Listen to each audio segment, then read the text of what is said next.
Au cœur de la Corse traditionnelle, le jeu de Mohra est avant tout une rencontre entre des hommes.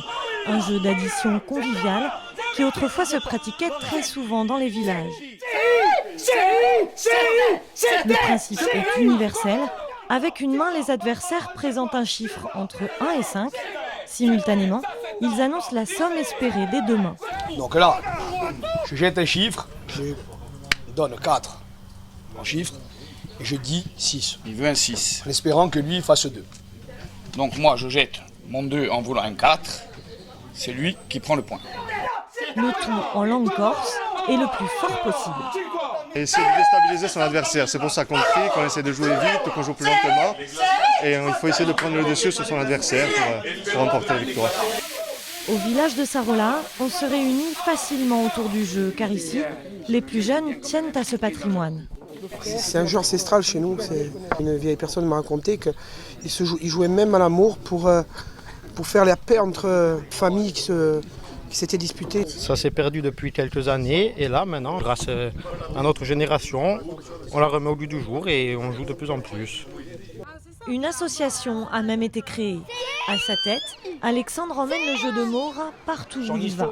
Sa cible préférée, le jeune public, même sur une foire agricole. Qui maintenant veut jouer contre moi?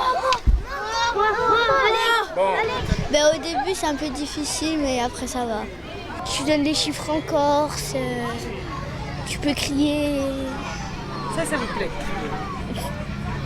Car réimplanter le jeu dans la vie corse passe aussi par les mains des enfants. 40, 60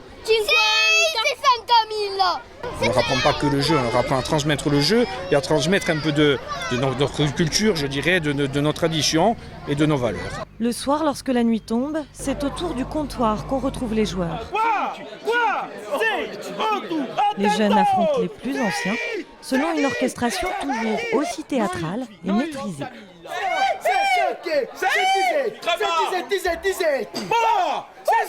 On jouait dans le temps.